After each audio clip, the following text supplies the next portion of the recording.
Hi అండి, అందరికీ నమస్కారం. మరి అయోధ్యలో రామ మందిర నిర్మాణం, శ్రీరాముని ప్రతిష్టాపన 22వ తారీఖు చక్కని మహోత్సవ కార్యక్రమం జరగబోతోంది. అందరూ కూడా మరి అంతటా కూడా జై శ్రీరామ్ జై శ్రీరామ్ అనే నినాదాలు వినిపిస్తున్నాయి. చక్కగా అక్షంతల స్వీకరణ జరుగుతోంది. ప్రతి ఇంటా కూడా ఎంతో సంతోషంగా ఎదురుచూస్తూ ఉన్నారు మరి ఆ కార్యక్రమానికి. మరి అసలు రామాయణం అంటే ఏంటి? రామాయణాన్ని ఎందుకు చదవాలి? రామాయణం వాల్మీకి రామాయణానికి సంక్షిప్త వచన రూపం ఇప్పుడు ఈ వీడియోలో వివరిస్తున్నానండి. అయోధ్యలో రామ మందిర నిర్మాణం మన హయాంలో జరుగుతోంది కాబట్టి మనం చాలా అదృష్టవంతులమండి. మరి ఈ వీడియో రామాయణం ఎందుకు చదవాలి, అసలు రామాయణం గురించి మనం ఎందుకు తెలుసుకోవాలి అనే దాని గురించి వివరణ. మానవ జీవితాన్ని సంస్కరించగల మహాకావ్యం రామాయణం అండి. మానవ హృదయాల నుండి ఎప్పటికీ చెరగని కథ ఈ రామాయణంలో ఉన్నటువంటి విషయాలు.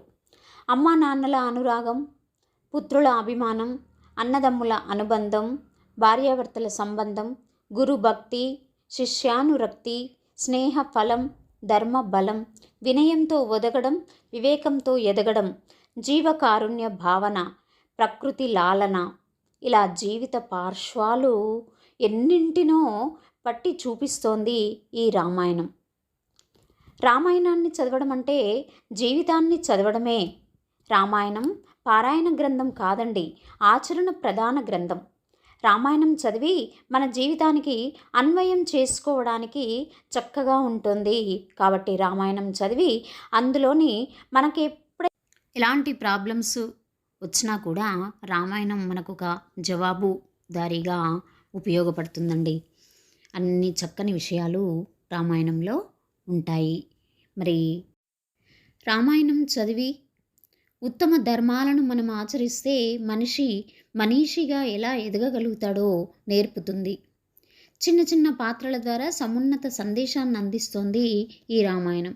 రామో విగ్రహవాన్ ధర్మ సత్యధర్మ పరాక్రమ అన్న మహితోక్తిని మారీచుని నోటి నుండి మహర్షి పలికించాడు. రాముని వంటి ఆదర్శమూర్తి, రామాయణం వంటి ఆదర్శ కావ్యం నా భూతో నా భవిష్యతి, ఇంతకుముందు లేదు ఇక ముందు ఉండదు అనేటువంటి చక్కని విషయాలను మరి రామాయణం ద్వారా మనం తెలుసుకోవచ్చు. మనిషి ఉన్నంతకాలం రామాయణం ఉంటుంది. ఆ చంద్ర తారార్కం అంటే సూర్యచంద్రులు ఉన్నంతకాలం మనం రామాయణాన్ని మర్చిపోకుండా ఉంటాం. అంత చక్కటి విషయాలను మనకి అందిస్తోంది. అన్వయం చేసుకోవడానికి చక్కగా ఉపయోగపడుతోంది ఈ రామాయణం. పితృవాక్య పరిపాలకుడు రాముడు, తండ్రి మాటను జవదాటనటువంటి వాడు. అన్నదమ్ముల మధ్య అనుబంధం ఎలా ఉండాలి అని తెలియజేస్తుంది ఈ రామాయణం.